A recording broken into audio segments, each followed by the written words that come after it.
Muy buenas, nos da mucha alegría darles la bienvenida a otro estudio de las porciones del Señor, el mandato apostólico que en Hechos 15 los apóstoles del Señor dijeron. Y bueno, estamos tratando de cumplir con ello, así que nos llena de mucho gozo que usted se haga un socio con nosotros en este viaje que estamos llevando por la palabra del Señor, específicamente por los primeros 5 libros de Moisés, que se conocen como la Torá de Moisés, pero realmente es la Torá del Señor. Y más adelante ese es el nombre que ella misma, la escritura misma, le da. Vamos a iniciar, vamos a entrar en materia de juicio. Hoy veremos la última porción del libro de Éxodo y estamos contentos para nosotros ya en este primer año que hacemos estas porciones llegar a culminar el segundo libro, aunque realmente vemos muy pocos versículos, vemos muy pocas palabras porque queremos ir lento pero seguro para que la comprensión sea lo más clara posible. Vamos a orar y con ello ya empezamos. Mi buen Dios, te damos muchas gracias por la oportunidad que nos das de estudiar, de compartir, de estar todos juntos acá en este momento. Pedimos que abras del buen tesoro de tu palabra y lo compartas con nosotros y que uses las ideas que hemos y el estudio que hemos preparado para que sea bien trasladado a cada uno de los que hoy nos sintonizan o los que nos verán en diferido. En el nombre, que es sobre todo nombre, el nombre de Jesús oramos. Amén y amén. Muy bien. Como siempre me gusta iniciar con un repaso de la semana pasada que vimos, para empezar, que estas porciones en un año normal, la de la semana pasada y la de hoy, se leen juntas. Sin embargo, pues este año, por ser un año de un 13º mes, no lo haremos así. Y ya veíamos entonces que la semana pasada hablábamos de la fundación del cuerpo del Señor y de cómo ese cuerpo pues ha cobrado vigencia en aquellos que no son descendientes de Abraham también, como ellos entran. Esto es lo que el Nuevo Testamento o el Evangelio después se refirió como la eclesía. Todo esto lo vimos en la porción de Vayagel, que es un sinónimo entonces, y que pues también tiene descendientes físicos, pero también aquellos que dentro de las naciones, dentro de los gentiles, hemos sido llamados por la gracia y virtud de nuestro Redentor Jesús. Rechazamos rotundamente cualquier teología de reemplazo que quiera venir a sustituir el concepto de una organización o un ente organizado como la iglesia, como algo distinto al pueblo de Dios. Y pues vamos a entrar en materia de juicio. La porción de hoy es Pecudei y estos son los temas. En primer lugar, los encargos del tabernáculo. Ese es precisamente el tema que nos ocupa hoy. Luego la porción relata las vestimentas sacerdotales, la culminación del trabajo del santuario o tabernáculo, la erección del tabernáculo, cómo se levanta, y termina en la nube y el peso del Señor. La gloria, dicen algunas de las versiones, pero nosotros señalamos que es el peso de la gloria, el peso del Señor, el peso de Dios mismo. Eso es lo que la palabra que han traducido como gloria quiere decir, es decir, la palabra kabod.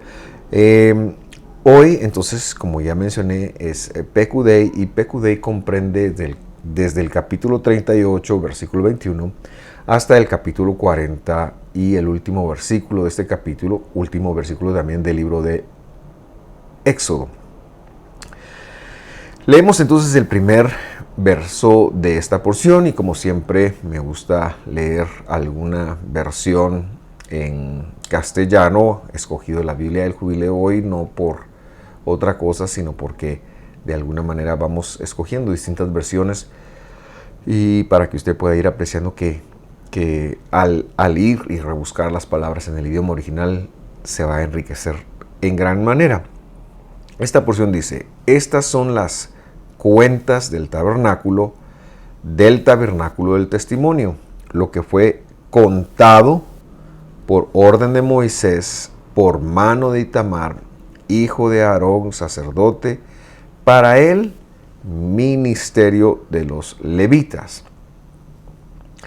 Cuando leemos en castellano la palabra pecudei, es la palabra que traducen como cuentas, y es como algo superficial en el sentido de que muchos pensarán que esta es simple y sencillamente una rendición de cuentas, es como que dijeron 1, 2, 3, pero cuando usted va a ver y hace la lectura, se da cuenta que no se enumera, valga la redundancia, ninguna cuenta.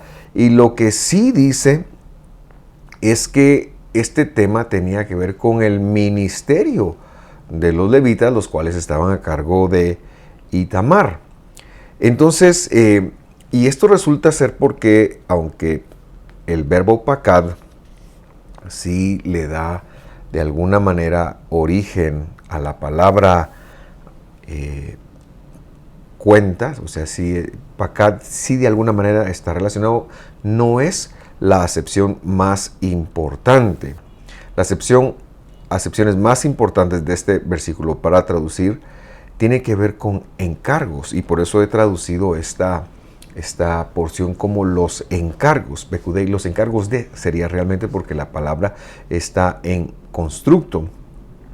Y si nosotros leemos encargos ahí, entonces tiene mucho más sentido lo que luego Itamar y los levitas deberían de hacer, y por supuesto también con la palabra clave que ya vamos a hablar cuál es esa palabra. Entonces, la primera conexión que yo quisiera dejarle a ustedes, que más que cuentas, como una contabilidad, que es la idea detrás de cuentas, la palabra pakad o el verbo pakad tiene que ver con encargar.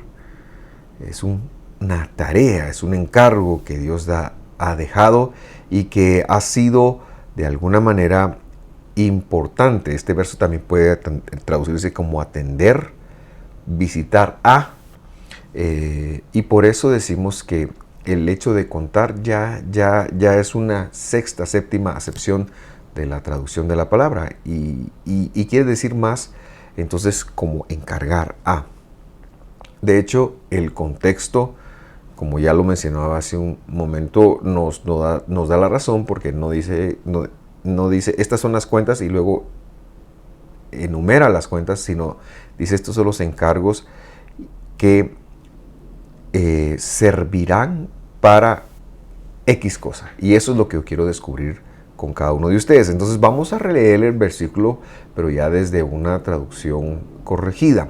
Y dice así: estos son los encargos del tabernáculo. Es decir, el tabernáculo tiene ciertos encargos. ¿Cuál tabernáculo? Del tabernáculo del testimonio. O sea, no es cualquier tabernáculo. Y lo digo porque la palabra tabernáculo viene de la palabra latina que significa tienda, ¿verdad? Cuando los romanos iban a la guerra, ellos erigían tabernáculos y eran las tiendas donde ellos habitaban. De ahí viene nuestra palabra tabernáculo. Pero para saber que no es cualquier tienda, aquí dice del testimonio, que fue, y luego traducimos nuevamente el verbo pakad como encargar, que fue encargado por boca de Moisés para él, y aquí le puse tres palabras que son sinónimas en hebreo, tres palabras que en castellano traducen la palabra hebrea de servicio, abad, y dice abodá. Para la abodá, es decir, para el trabajo, 1, para el ministerio, 2, o para el servicio de los levitas por mano de Itamar, hijo de Aarón. Entonces el versículo que realmente está diciendo es que va a dar encargos a los hijos, al tabernáculo, y estos encargos de alguna manera están relacionados con Itamar como líder, que es un hijo de Aarón, el hijo más pequeño, y con algunos levitas. Entonces, en primer lugar, examinemos qué quiere decir eso o qué relación tiene con los levitas antes de entrar a nuestra palabra clave de hoy. Los levitas estaban distribuidos en 3 ramas. Había la rama de Merari, la rama de Kehat o Coat, como lo traducen, y la rama de Gerson. Eran 3 ramas. Leví tuvo 3 hijos y estas 3 ramas Dios les asignó tareas específicas. A Kehat o Coat, los coatitas, como lo traducen, para que usted sepa de qué estoy hablando, eran los que se encargaban de guardar bajo la supervisión de otro de los hijos de Aarón. Ellos se encargaban de guardar el menaje, por así decirlo, de la tienda. Es decir, las cosas más sagradas, el arca, los altares, el incienso, la mesa, todas estas cosas estaban a cargo de los coatitas, de los hijos de Kehat. Mientras que el tema de la propia tienda, las cortinas, los postes, toda la infraestructura, toda hoy en día diríamos la obra gris de esta construcción temporal, estaba a cargo de las otras 2 ramas, es decir, Merari, los hijos de Merari o Merari y los hijos de Gerson. Estos entonces estaban supervisados por el sacerdote Itamar, hijo del sumo sacerdote. Y su trabajo, esto lo encuentra en Números, especialmente en el capítulo 4, era de transportarlo, porque recordará usted que en el desierto estas personas venían y se movilizaban, y a donde llegaban, lo primero que tenían que hacer era que los levitas llegaban, y cuando Dios decía, acá se van a quedar, entonces en ese punto central, ellos venían y empezaban a levantar el tabernáculo, la tienda. Y a partir de la tienda era que todo el campamento entonces se organizaba. Y esto tiene mucho que ver porque el centro de todo es Dios.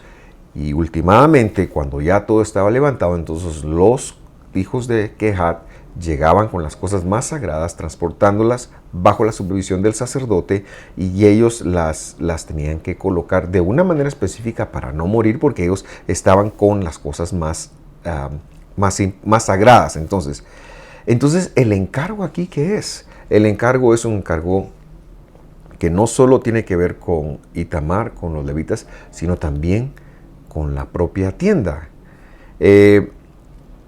Y nos genera la duda, ¿por qué el versículo empieza hablando de los encargos de? Y ya vimos de quiénes eran los encargos. Ya hemos visto que tiene que ver con Itamar, tiene que ver con los levitas, pero ahora también metemos nuestra palabra clave, y es la palabra, no puede ser otra, la palabra tabernáculo. En hebreo, esto lo tiene usted ahí, es Mishkan, Hamishkan. Aquí está con artículo, y eso quiere decir el tabernáculo. Ahora, como el hebreo es un idioma muy interesante, y no me canso de decirlo, porque todas las palabras están relacionadas con una cierta raíz. Es decir, no hay una palabra que venga porque sí, sino las palabras en hebreo tienen una raíz primitiva que generalmente es un verbo, a veces no, pero generalmente es un verbo, y entonces es muy fácil saber cuál es la relación, porque como el verbo, usted sabe, en cualquier idioma denota una acción, ya es muy fácil ver a qué se refiere cuando se usan los sustantivos, por ejemplo, porque los podemos relacionar, los podemos asignar de alguna manera a algún verbo. Y esto es muy importante. Esto tal vez en castellano no sucede, que nuestro idioma viene de otros idiomas, especialmente del latín, y con una influencia mucha del griego. Entonces las palabras en castellano no tienen esta ventaja, pero el hebreo bíblico sí la tiene, y eso es muy importante, porque entonces el mensaje que se transmite cuando nos vamos a analizar la palabra realmente agrega muchísima luz a la función de las cosas. con esta pequeña introducción, entonces he de decir que la palabra Mishkan, que han traducido como tabernáculo, viene del verbo shahan. Y shahan quiere decir habitar, vivir entre, residir o incluso la capacidad de mudarse hacia un lugar. Por lo tanto, el Mishkan, el sustantivo Mishkan, que viene de shahan, por cierto, hay una palabra muy famosa que se usa hoy en día en muchos círculos, la Shejinah. Algunos lo ven como la gloria de Dios, algunos lo ven como... y no vamos a analizar la Shejinah. Les recomiendo los estudios de Juan de Mi Señor Padre, Vladimir Vázquez, en Iglesia Visión de Fe de la Zona 13, especialmente el estudio que se publicó el miércoles, ahorita le digo la fecha, el miércoles 2 de febrero, porque en ese estudio y en los subsiguientes, el pastor está hablando de la Shejinah. Si usted quiere aprender más de eso, yo lo redirijo allá. Él está en Facebook y en YouTube también, como el nombre de Visión de Fe. Nosotros somos Visión de Fe Misco, una iglesia hija del pastor Vladi. Entonces, si usted quiere escuchar o saber un poquito más de la Shejinah, pues él lo está explicando. Sin embargo, solo para decirle algo más, la Shejinah tiene que ver con la residencia entonces de Dios, ¿verdad? Como el lugar de habitación de Dios. Y son palabras que vienen del verbo shahan. El sustantivo Mishkan, que es el que nos ocupa en este momento, tiene que ver con el espacio de habitación entonces, y no es otra cosa más que nuestro buen Dios cumpliendo otra de sus promesas. Por eso ya hace algunas porciones, esto lo vimos en la porción Truma, se había pedido una ofrenda alzada, una ofrenda especial para poder levantar un espacio físico para que Dios viniera a hacer una habitación. El Mishkan, el santuario, le voy a llamar para diferenciarlo de la palabra tabernáculo, que está bien, pero es mucho más que una tienda.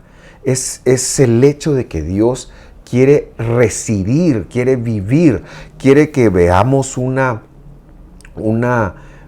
señal física de Él, por supuesto, y ya voy a mencionar por qué. Porque es un prototipo del Mesías que vino y tuvo una tienda en medio de nosotros y habitó en medio de nosotros. El Mishkan tiene que ver con el Mesías. Ya estoy adelantándome a la idea, pero es mejor que lo empecemos a conectar desde ya, porque la escritura toda tiene que ver con Jesús, tiene que ver con el Mesías. Y entonces Dios empieza aquí, en este punto, a cumplir su palabra a los patriarcas. De tal manera que pide una ofrenda y ahora el encargo aquí tiene que ver con que se haga un lugar, se haga un Mishkan, se haga un santuario para Dios en cualquier lugar a donde ellos van. Usted sabe que en el desierto ellos estuvieron en muchos lugares y era necesario que Dios habitara entre ellos. Esto es una promesa de Dios. Y yo le invito a leer Génesis capítulo 17, versículo 7 conmigo, el cual dice, el pacto que Dios hizo con Abraham, veámoslo, y estableceré mi pacto entre mí y ti, dice el versículo, y entre tu simiente después de ti, por sus generaciones, por alianza perpetua. Esto es algo que no se va a romper. La simiente. Por favor, recordar que no todos los hijos de Abraham, dijo Pablo, son simiente de Abraham. Pero sigamos. Por alianza perpetua, para hacerte a ti, es decir, a Abraham por Dios, y a tu simiente, es decir, a los que fueran injertados en el pueblo de Dios como hijos de Abraham. Entonces la promesa es que Elohim, que es el que hace la promesa, sería Dios, sería rey, sería todo lo que la palabra Elohim encierra para Abraham, Y esa promesa incluiría que Él vendría a habitar entre ellos. Esa es la promesa en Génesis capítulo 17, pero en esto se replica con los demás patriarcas, de que Dios quería venir a habitar en nosotros, a vivir entre nosotros con el propósito de salvarnos, primero que nada, pero segundo, también con el propósito de relacionarse con nosotros. El capítulo 25, versículo 8 de Éxodo, dice lo siguiente: y me harán un mishkan, me harán un santuario, y yo habitaré entre ellos, conforme a todo lo que yo te mostraré, dice. Este es Dios hablando. La semejanza del mishkan y la semejanza de todos sus vasos, así lo haréis. Entonces el encargo es para el tabernáculo, porque es el lugar donde Él viene a residir. Para Itamar, para que se dé cuenta de que pueda dirigir a los levitas, que ellos puedan, como punto de partida, primero cuando Dios decidía moverse, lo primero que levantaban era el tabernáculo. Y luego marchaban. Y lo mismo cuando llegaban a un lugar, lo primero que hacían era asentar el tabernáculo, el mishkan, lo levantaban. ¿Por qué? Porque el punto es el mismo. Dios es el mismo, Jesús es el mismo de ayer, hoy y por todos los siglos. Y Jesús lo que estaba diciendo: yo quiero habitar entre ellos. Yo quiero cumplir mi promesa para con ellos. Claro, también, y esto lo encontramos también en la Torá, que poco tiempo después, cuando el pueblo es pecador y el pueblo está pecando, Dios dirige a Moisés a tomar el Mishkan y ponerlo afuera del campamento, porque si no los hubiera destruido. Pero de todas maneras, el tabernáculo lo seguía dirigiendo, el tabernáculo lo seguía conduciendo, el Mishkan lo seguía dirigiendo y los encargos seguían ahí. ¿Por qué? Porque Dios está cumpliendo sus promesas. Siglos más tarde, cuando Dios hace una innovación, que es la mejor forma de interpretar esta palabra, lo que han traducido como el pacto nuevo, la innovación del pacto, porque si usted se da cuenta es exactamente lo mismo, lo único es que hay una innovación y ya veremos cuál es. Y dice Jeremías 31:31 lo siguiente: he aquí vienen días, dijo el Señor, en los cuales haré pacto de nuevo. Innovación del pacto es lo que le decía, con la casa de Jacob. ¿Quién es la casa de Jacob? Es Israel. Está perdido entre las naciones. Los gentiles que ahora están siendo llamados, según lo hemos estado viendo y enseñando. Y con la casa de Judá, dice, los descendientes del reino del sur, que Dios está llamando. Hoy somos dos pueblos, los gentiles y los descendientes de la casa de Judá, que Dios está llamando. Dice, no como el pacto que hice con sus padres el día que tomé su mano para sacarlos de la tierra de Egipto. ¿Por qué? Porque ellos rayaron mi pacto, ellos que resquebrajaron mi pacto, es lo que quiere decir la palabra invalidar. Aunque yo fui un marido para ellos, dijo el Señor, pero Dios no lo quebrantó. Ellos lo rajaron. Y Dios viene a restaurar el pacto. Versículo 33.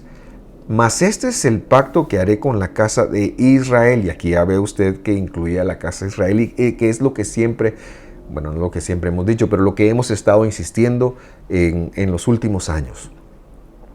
Dios tiene un pueblo que se circunscribe a los hijos, a los descendientes directos de Abraham, que llegan por medio del Mesías, y también a aquellos gentiles dentro de las naciones que entran por Jesús. Esa es la casa de Israel a la que se refiere el versículo 33. Leo nuevamente: porque me llena de gozo, de alegría, la gran misericordia de nuestro buen Padre. Verso 33. Mas este es el pacto que haré con la casa de Israel. Ambas casas, Jacob y Judá, ya aquí reunidas. Después de aquellos días, dijo el Señor, daré mi Torah, mi ley, el Pentateuco, la daré en sus entrañas, dice, literalmente intestinos, por eso le puse yo ahí. Y la escribiré, Dios como la escribió en las tablas, ahora la escribiré en el corazón, que a veces es más duro que una tabla. Y luego dice, Y aquí está la innovación. Y yo seré ellos por Dios y ellos me serán por pueblo. La innovación es que ahora Dios va a escribir la Torah adentro en el corazón, pero mantiene el hecho de que Él va a ser a nosotros por Dios y nosotros seremos a Él por pueblo. Y entonces el encargo estaba en que los levitas tenían que hacer eso. Los levitas tenían que hacer eso para que el pueblo tuviera un contacto con Dios. Entonces, en el santuario, este fue el primer encargo que Dios se lo hizo a los levitas. Usted sabe, como hemos visto, la intención original de Dios era que todo Israel fuera sacerdote. Pero el pecado del becerro de oro cambió eso y le dio el sacerdocio temporalmente a la casa de Leví. Este es el tema del libro de la carta de los Hebreos. En el desierto, entonces, ellos vienen y levantan el Mishkan. Ese es el encargo. Cientos de años después, David ahorra muchísimo y le levanta a Dios, ya no un santuario movible, sino uno fijo. Lo que se conoció como el templo no fue David, fue su hijo Salomón. David ahorra y Salomón es el encargado de la construcción. Y entonces ahora Dios tiene un Mishkan fijo. Y que ese Mishkan, pues más o menos se levantó allá por el siglo IX, X antes del Mesías, y estuvo cientos de años en pie hasta que los pecados del último bastión del pueblo de Israel que estuvo en la tierra antes de las guerras, la casa de Judá, fue destruido. Ellos pensaban, esta es la promesa de Dios. Y entonces, como Dios tiene esta promesa, nosotros podemos hacer lo que querramos. Y eso fue lo que hicieron. Y Dios permite que ese bastión, que ese Mishkan sea destruido. Ellos no lo hubieran pensado. 70 años después de la destrucción del Mishkan, del primer templo, pero que funciona como Mishkan también. Tal vez usted lo recordará en las lecturas de los profetas menores, especialmente en Ageo, Zacarías, creo que habla un poquito también, Jeremías creo que también lo describe, algún otro profeta lo describe, no estoy tan claro cuál. Viene y empiezan a levantar otra vez un templo fijo, un Mishkan fijo nuevamente. Y este fue el segundo templo que sufrió muchas renovaciones, etcétera, etcétera, hasta que 500 años después, Dios mismo, en forma de semilla, baja a la tierra a cumplir esa promesa. Y termina Él con esa promesa, cuando dice consumado es, en el madero, Él termina el sacerdocio, la necesidad de un sacerdocio levítico, la necesidad de sacrificios, de ovejitas, de carneros, de animales, de ofrendas, Él, en función del pecado. Y Él mismo genera un sacrificio que sí puede regenerar al hombre, que sí puede cambiar la conciencia del hombre. Por eso es que no podemos pensar en que va a haber un tercer templo, porque ya el Mishkan es tipo de Jesús. El encargo que hoy nosotros tenemos como sacerdotes que Dios nos ha llamado a hacer es el de estudiar su palabra, es el de conocer estos principios, es el de ir a ver la Escritura, es el de leer Hebreos nuevamente y comprobar que el sacerdocio levítico culminó. Pero alguien dirá, sí, pero la promesa que Dios le hizo a Aarón y a sus hijos era que era para siempre. Y yo respondo, así lo tradujeron. Pero cuando nosotros leemos, literalmente ahí dice por tiempo escondido, por el Olam dice. Y muchos piensan que eso es para siempre. Pero no, las Biblias que yo he consultado dicen para siempre. No, eso quiere decir el tiempo escondido. Quiere decir que solo Dios sabe ese tiempo. y lo supo, y cuando él vino, por eso no eran necesarios más. El templo estuvo en pie unos años, y luego, si entre la distancia del primer y segundo templo hubo 70 años, entre el segundo templo y el supuesto tercer templo, que no va a ser obra de Dios que se reconstruya, sino va a ser obra humana, ya llevamos casi 2000 años y no se ha reconstruido. Eso nos debería decir que Dios tiene claras sus promesas, que Dios quiere vivir entre nosotros. Y el punto importante, y con el cual yo cierro con usted este mensaje, es: Dios prometió vivir entre nosotros, ser nuestro Dios. Esos son los encargos. Ese encargo lo tiene usted, lo tengo yo. Conozcamos la Escritura, sigamos estudiando. Le mando un fuerte abrazo, y la próxima semana estaremos estudiando ya la porción primera del tercer libro de la Biblia, la porción de Vayikra, que quiere decir y él llamó, que también es así como se llama ese libro en hebreo, Vayikra, y él llamó, y que nosotros lo conocemos como Levítico, que comprende entre el 1:1 hasta el 5:26. Ya explicaré la divergencia en cuanto a esos versículos la próxima semana. Lo espero, lo bendigo. Qué gusto estudiar con usted. Hasta pronto.